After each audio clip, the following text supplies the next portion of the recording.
सत्य समाचार, निष्पक्ष समाचार, समाज बदल्ने हाम्रो अभियान। नमस्कार, यो हो टाइम समाचार। म चाहन्छु सुरु गरौँ कोरोना अपडेट सम्बन्धी समाचारबाट।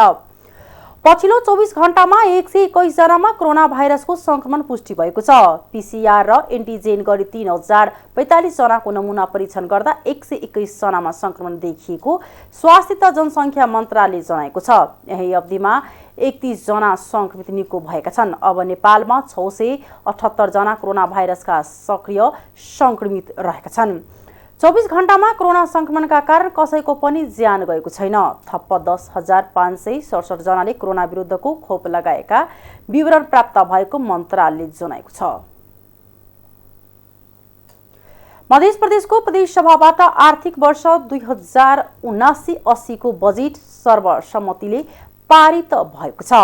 प्रदेश सभाको बैठकमा अर्थमन्त्री शैलेन्द्र प्रसाद शाहले पेश गरेको आर्थिक विधेयक 2079 र कर तथा गैर कर राजस्व लगाउने तथा उठाउने सम्बन्धमा व्यवस्था गर्न बनेको विधेयक पारित गरियोस् भने गरेको प्रस्ताव सर्वसम्मतिले पारित भएको।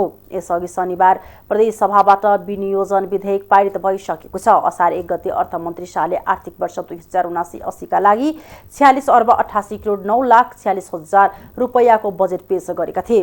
अर्थमन्त्री शैलेन्द्र शाहले बजेटमा कृषि क्षेत्रको विकासको लागि लगानी गरिरहेको जानकारी दिनुभयो।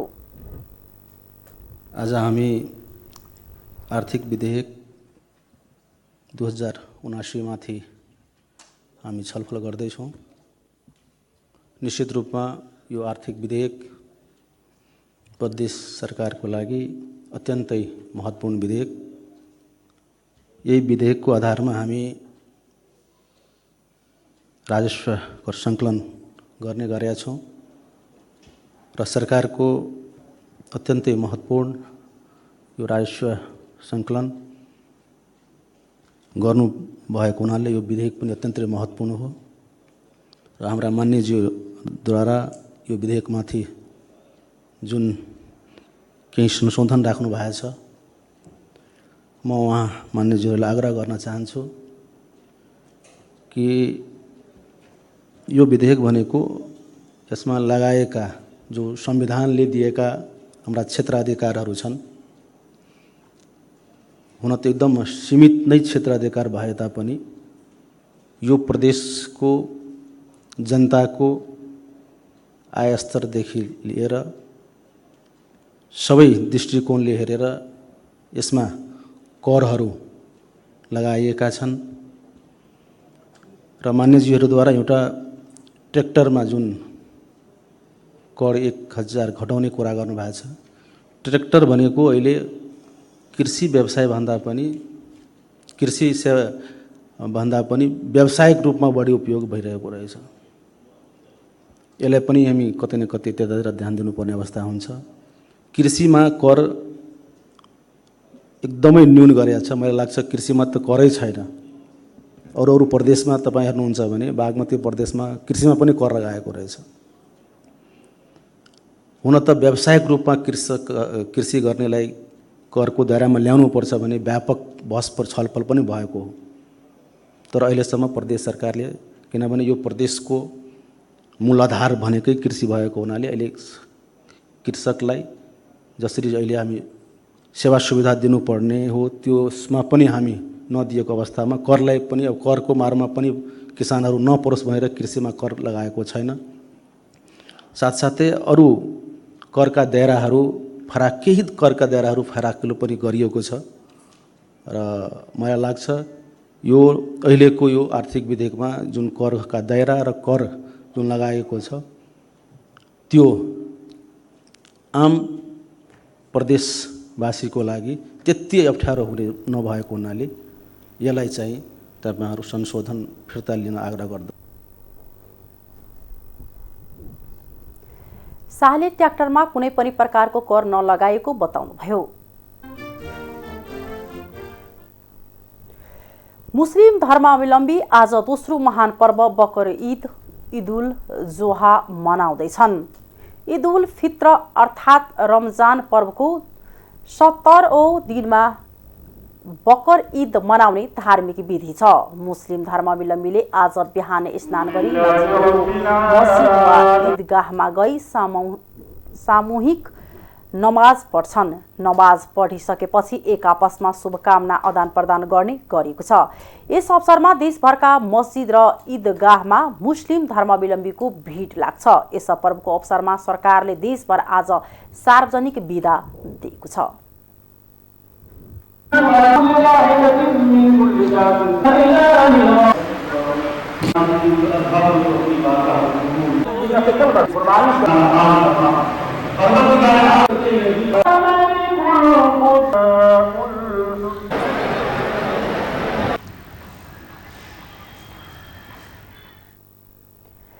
राष्ट्रपति विद्यादेवी भण्डारीले बकर ईदको अवसरमा स्वदेश तथा विदेशमा रहेका नेपाली मुस्लिम धर्मावलम्बीलाई सुख शान्ति तथा समृद्धिका लागि शुभकामना व्यक्त गरेकी छिन्।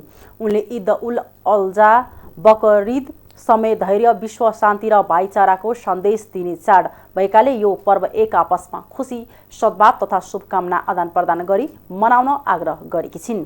नेपाली समाज विविध जात जाति, भाषा भाषी र सांस्कृतिक सुन्दर फूलबारीको रूपमा रहेको छ।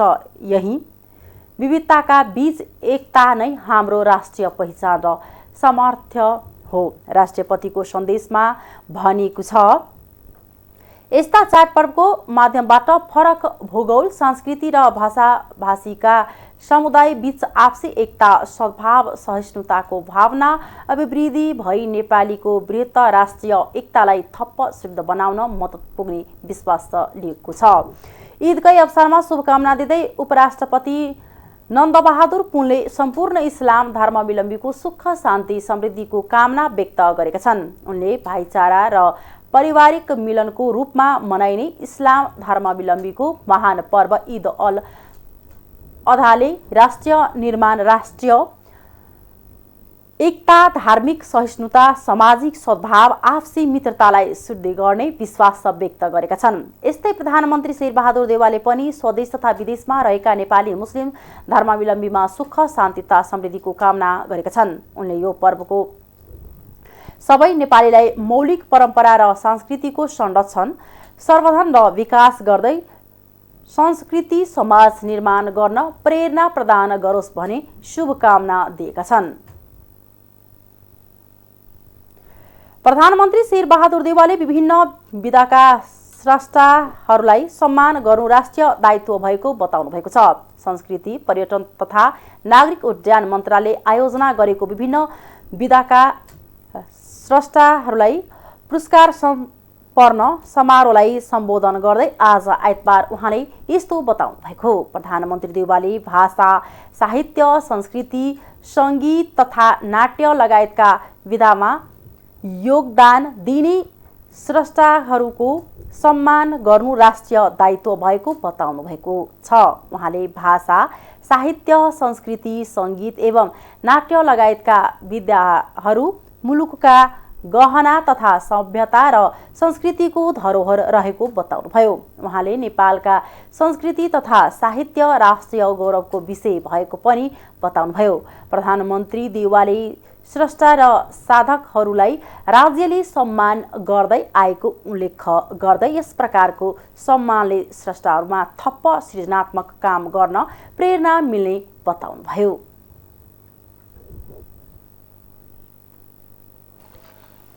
हाम्रा सभ्यता र संस्कृतिका धरोहर हुन्। विकास र संरक्षण गर्न तथा यो क्षेत्रमा संलग्न समर्पित स्रष्टा तथा साधकहरूको सम्मान एवं कदर गर्न हाम्रो राष्ट्रिय दायित्व पनि हो। स्रष्टा र साधकहरूको सम्मानबाट उहाँले सम्बन्धित क्षेत्रमा पुर्याउनु योगदानको कदर हुनका साथै उहाँहरूलाई आफू संलग्न क्षेत्रमा थप सृजनात्मक काम गर्न प्रेरणा र प्रोत्साहन पनि मिल्नेछ। यसै तथ्यलाई मध्यनजर गरी सरकारले विभिन्न राष्ट्रिय व्यक्तित्वको नाममा विभिन्न पुरस्कारहरूको स्थापना गरेको हो। कला, साहित्य, कला, संस्कृति लगायतका क्षेत्रमा हुने योगदानले विश्व सामु नेपाल मुलुकको प्रतिष्ठा उच्च बनाउनु, देशभित्र समृद्ध समृद्ध समाज निर्माण गर्न तथा देशको सर्वाङ्गीण विकास गर्न मद्दत पुग्ने एउटा विदुषीहरूको पुरस्कारको गरिमालाई अक्षुण्ण राख्दै मुलुकको श्रीवृद्धिमा लागिरहने यस पुरस्कारले सब परिणामी होस् भनी हार्दिक शुभकामना व्यक्त गर्न चाहन्छु। प्रधानमन्त्री देउवाले श्रेष्ठहरूप्रति राज्यको गरेको सम्मानले मुलुकको प्रतिष्ठा उच्च बनाउन तथा देशको सर्वाङ्गीण विकासमा श्रेष्ठहरूको अझ योगदान हुने विश्वास समेत व्यक्त गर्नुभयो। संस्कृति पर्यटन तथा नागरिक उड्डयन मन्त्रालयले विभिन्न विधामा योगदान पुर्याउने 43 जना श्रेष्ठहरूलाई पुरस्कृत गरेको छ।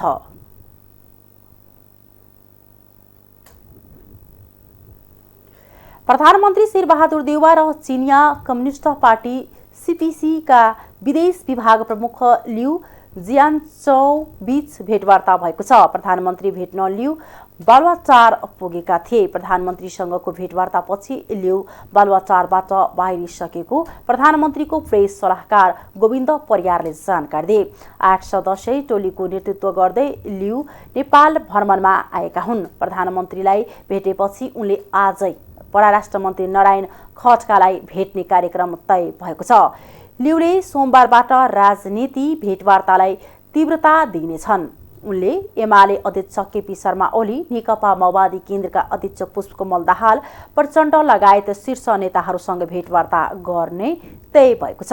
उनी 4 दिने भ्रमणको लागि नेपाल आएका हुन्।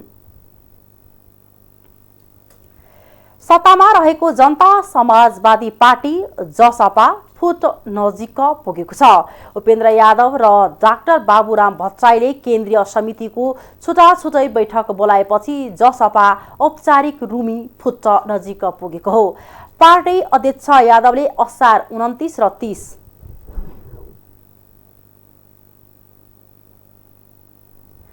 गतेका लागि वीरगञ्जमा केन्द्रीय कार्य समिति बैठक बोलाउनु भएको छ भने पार्टीको संघीय परिषद अध्यक्ष भट्टराईले असार 28 र 29 मा काठमाडौँमा केन्द्रीय समितिको बैठक बोलाउनु भएको छ।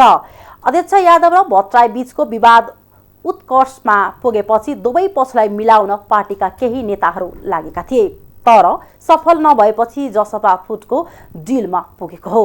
यादव र भट्टराई दुवै एउटै पार्टीमा रहन सक्ने अवस्था नरहेको भन्दै सहमतिमै अलग अलग बाटो लाग्न सहमत भएका थिए, तर त्यसलाई रोक्न केही नेताहरू लागेका थिए। तर दुवै पक्ष सहमतिमा आउन नसकेपछि पार्टी अब औपचारिक रूपमा फुटको संघारमा पुगेको जसपाका एक नेताले इमेज अवरलाई जानकारी दिए। यादव पक्षका नेताहरूले भट्टराईले काठमाडौँमा केन्द्रीय समितिको बैठक बोलाएको भनेर भरमा सिर्जना गर्न खोजेको आरोप लगाएका छन्। भट्टराई पक्षका एक नेताले अध्यक्ष यादवको व्यवहारका कारण पार्टी विभाजनतर्फ गएको आरोप लगाएका छन्। नवनियुक्त वन तथा वातावरण मन्त्री प्रदीप यादवले आगामी 3 महिनाभित्र परिणाममुखी काम गरेर देखाउने प्रतिबद्धता व्यक्त गर्नुभएको छ। जनता समाजवादी पार्टी जसपा पर्सा र वीरगञ्ज महानगर समितिले संयुक्त रूपमा स्थानीय तहको निर्वाचनमा निर्वाचित जनप्रतिनिधिका लागि आयोजना गरेको स्वागत तथा सम्मान कार्यक्रमलाई सम्बोधन गर्दै उहाँले आफ्नो कार्यकालमा महत्त्वपूर्ण काम गर्ने जानकारी दिनुभयो। उहाँले भन्नुभयो, म पर्सावासीलाई धन्यवाद भन्न र मन्त्रालयको काम गर्नुभन्दा अघि आशीर्वाद लिन वीरगञ्ज आएको हुँ। जिल्लाका सबै सडकको डीपीआर बनाएर बोलपत्र आह्वान गर्नुका साथै पर्यटनको विकासका लागि चिडियाखाना बनाउने काम समेत अगाडि बढाउने मन्त्री यादवले जानकारी दिनुभयो। सो अवसरमा मन्त्री यादवलाई 51 किलोको माला लगाएर सम्मान गरिएको थियो। वीरगञ्ज महानगरपालिका प्रमुख राजेश मान सिंहलाई लगायत नवनिर्वाचित जनप्रतिनिधिलाई पनि सम्मान गरिएको थियो। नेकपा माओवादी केन्द्रका अध्यक्ष पुष्पकमल दाहाल प्रचण्डले परिवर्तनकारी वाम लोकतान्त्रिक शक्ति एकीकृत र केन्द्रीकृत हुन जरुरी रहेको बताउनु भएको छ। मुलुकको राष्ट्रिय स्वाधीनताका लागि जनयुद्ध र जनआन्दोलनका बलमा हासिल भएका उपलब्धि रक्षा गर्दै वैज्ञानिक समाजवादको यात्रातिर देशलाई डोर्याउन आजको आवश्यकता भएको उहाँको भनाइ छ।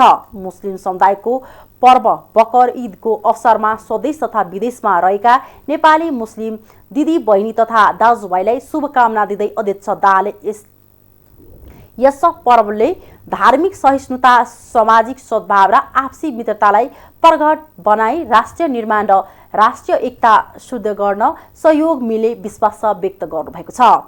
भाइचार र पारिवारिक मिलनको रूपमा मनाइने इस्लाम धर्मावलम्बीको यस पर्वले नेपाली जनसमुदायमा सामाजिक सहिष्णुताको भावना विकास गरी सम्मानित नेपाल निर्माणका लागि अग्रसर हुन प्रेरित गर्ने पनि उहाँले बताउनु भएको छ।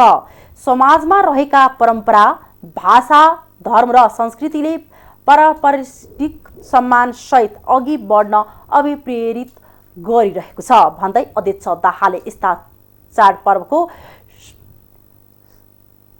सम्वर्धन र प्रवर्धन गर्नु हामी सबैको साझा दायित्व भएको सन्देशमा उल्लेख गर्नुभएको छ।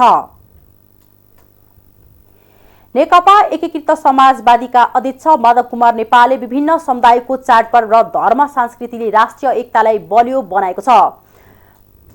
बनाएको बताउनु भएको छ। मुस्लिम समुदायको ईद उल अजा बकर ईद पर्वको अवसरमा उहाँले एक विज्ञप्ति जारी गर्दै नेपाल बहुजातीय, बहुभाषिक, बहुधार्मिक, बहुसांस्कृतिक विशेषतायुक्त मुलुक हुनुका साथै धार्मिक सहिष्णुताको चेतनाका दृष्टिले नेपाली समाज उदाहरणीय रहेको छ भन्नुभयो। भातृत्व र पारिवारिक मिलनका साथै मानवीयताको पर्वको रूपमा मनाइने ईद उल अजाले राष्ट्रिय एकता, धार्मिक सहिष्णुता, सामाजिक सद्भाव र आपसी मित्रतालाई थप सुदृढ गर्ने पूर्व प्रधानमन्त्री नेपालद्वारा जारी विज्ञप्तिमा भनिएको छ। उहाँले विज्ञप्तिमा इस्लाम धर्मावलम्बी सहित स्वदेश तथा विदेशमा रहनुभएका सम्पूर्ण नेपालीमा सुख, शान्ति, समृद्धि एवं प्रगतिको शुभकामना व्यक्त गर्नुभएको छ। मुस्लिम समुदायका समस्या समाधान गर्दै समाजवादको आधार तयार गर्ने तथा आपसी श्रद्धा, सहिष्णुता, अभिवृद्धि गरी प्रगतिशील समाज निर्माण गर्न यस पर्वले सबैलाई प्रेरणा प्रदान गर्ने विज्ञप्तिमा उल्लेख छ। आर्थिक समाचार।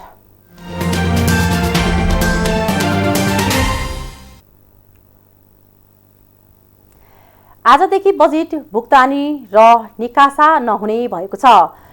महालेखा नियन्त्रक कार्यालयले गए राति 12 बजेदेखि चालू आर्थिक वर्षको भुक्तानी निकासा रोक्न यसअघि नै सबै कोष तथा लेखा नियन्त्रक कार्यालय, प्रदेश लेखा नियन्त्रक कार्यालय र प्रदेश लेखा एकाइहरूलाई निर्देशन दिएको थियो। प्रदेश, जिल्ला र पालिकाहरूले प्रयोग गरिरहेको लेखा र भुक्तानी प्रणाली बन्द गर्न आर्थिक कार्यविधि तथा वित्तीय उत्तरदायित्व नियमावलीको व्यवस्था अनुसार निर्देशन दिएको महालेखा कार्यालयले जनाएको छ।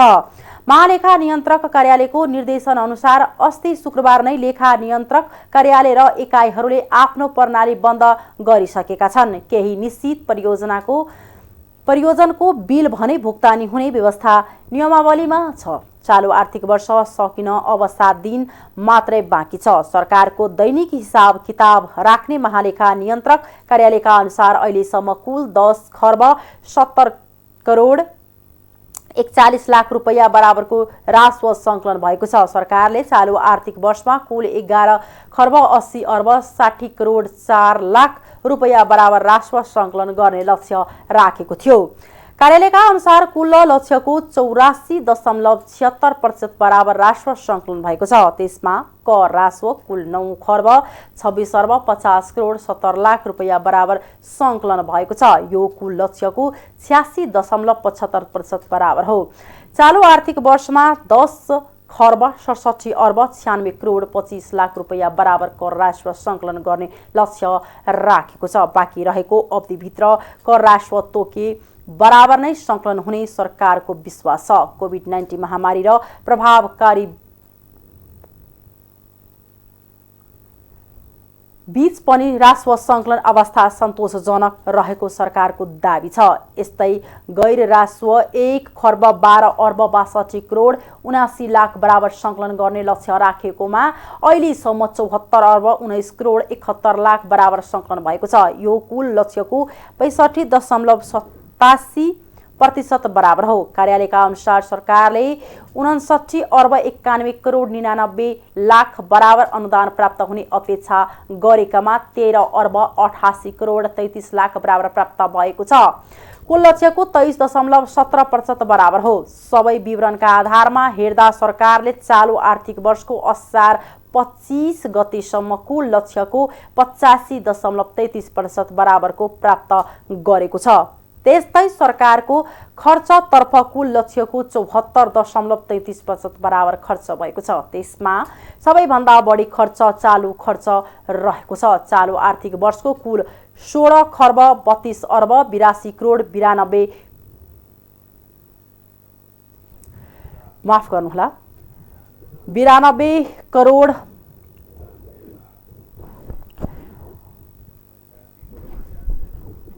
82 करोड 92 लाख रुपैयाँ बराबरको बजेट खर्च गर्ने लक्ष्य राखेको छ। त्यसमध्ये अहिलेसम्म 12 खर्ब 12 अर्ब 11 करोड 52 लाख रुपैयाँ बराबर खर्च भएको छ। त्यसमा चालु खर्चतर्फ 10 खर्ब 65 अर्ब 29 करोड 39 लाख बराबरको खर्च गर्ने लक्ष्य राखेकोमा 9 खर्ब 38 अर्ब 20 लाख बराबर खर्च भएको छ। यो भनेको कुल लक्ष्यको 88.5% बराबर हो। यस्तै पुँजीगत खर्च कुल लक्ष्यको 46.22% बराबर भएको छ। विकास निर्माणका काम प्रभावकारी बन्न नसकेका कारण पुँजीगत खर्चमा उल्लेख्य बढोत्तरी हुन सकेको देखिन्छ।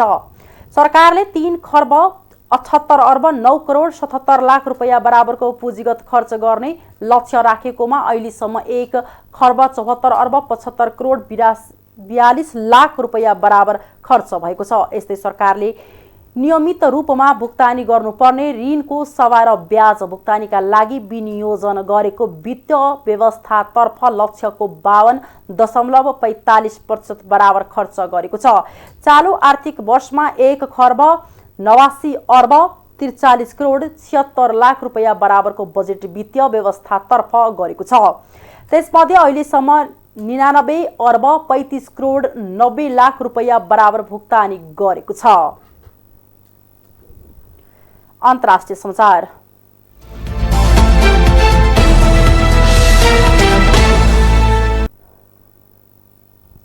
श्रीलङ्काका राष्ट्रपति गोटाबाया राजेपक्षाले राजीनामा दिने घोषणा गरेपछि प्रदर्शनकारीले खुसियाली मनाएका छन्।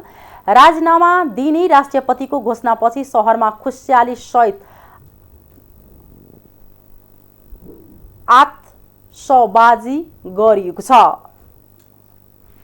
उहाँले आउँदो बुधबार राजीनामा दिने जानकारी गराउनु भएको छ। प्रधानमन्त्री रनिल विक्रमासिंघे यसअघि नै राजीनामा दिन सहमत हुनुभएको थियो। हिजो ठूलो संख्यामा राजधानी कोलम्बोमा जम्मा भएका प्रदर्शनकारी राजेपाक्षेको निवासमा पुगेर राजीनामा माग गरेका थिए। हिजोको घटना लगत्तै अमेरिकाले श्रीलङ्काली नेतृत्वलाई देशको आर्थिक सङ्कट समाधानका लागि तत्काल कदम चाल्न आह्वान गरेको बीबीसीले जनाएको छ। प्रदर्शन अघि नै राष्ट्रपति राजपाक्षेले निवास छोड्नु भएको थियो। अमेरिकाले प्रदर्शनकारीमाथि कुनै पनि आक्रमण नगर्ने पनि अनुरोध गरेको छ। श्रीलङ्काले खाद्यान्न इंधन र औषधिको चरम अभावको सामना गरिरहेको छ। दक्षिण एसियाली टापु देशले भोगिरहेको यो सङ्कट विगत 70 वर्ष यताकै सबैभन्दा खराब हो। विदेशी मुद्राको सञ्चित रित्तिएपछि पेट्रोल र डिजल बेच्न रोकिएको छ। मानिसहरू इन्धनका लागि कयौं दिनसम्म लाइन लाग्न बाध्य छन्। महामारी, बढ्दो ऊर्जा मूल्य अनि लोकप्रियतावादी कर छुट जस्ता कारणहरूले गर्दा श्रीलङ्काको अर्थतन्त्र सङ्कटमा परेको देखिन्छ। जापानको दक्षिणी सहर नारामा शुक्रबार गोली हानी मारिएका पूर्व प्रधानमन्त्री सिन्जो आबेको सुरक्षामा कमजोरी रहेको जापानको प्रहरीले स्वीकार गरेको छ। नाराका प्रहरी प्रमुख तोमोआकी ओनिजुकाले सुरक्षामा समस्या भएको कुरालाई स्वीकार गरेका बीबीसीले जनाएको छ। एक राजनीतिक अभियान कार्यक्रममा आबेमाथि गोली हानिएको थियो। घटनापछि जापान शोकमा डुबेको छ। त्यहाँ आज माथिल्लो सदनका लागि मतदान सुरु भएको छ। चुनावी सभामा सम्बोधन गरिरहेका बेला आबेलाई 41 वर्षका पुरुषले गोली हानेका थिए। आबेको पार्थिव शरीरलाई गृहनगर टोकियोमा राखिएको छ। उहाँको पर्सि मङ्गलबार अन्त्येष्टि गर्ने तयारी छ। जापानका प्रधानमन्त्री फुमियो किसादाले घरमै पुगेर पूर्व प्रधानमन्त्रीको पार्थिव शरीरमा श्रद्धासुमन अर्पण गर्नुभएको छ। साथै उहाँले पूर्व प्रधानमन्त्री आबेकी पत्नीलाई भेटेर संवेदना व्यक्त गर्नुभएको छ। विश्वका शीर्ष नेताहरूले पनि आबे परिवारप्रति सहानुभूति प्रकट गरेका छन्। पक्राउ परेका पुरुषमाथि छानबिन चलिरहेको छ।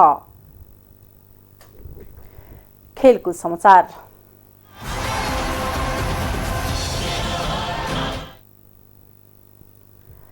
पाकिस्तान फुटबल फेडरेसन PFFले आफ्नो महिला टोलीलाई नेपालमा हुने साफ च्याम्पियनसिपमा सहभागी गराउने निर्णय गरेको छ।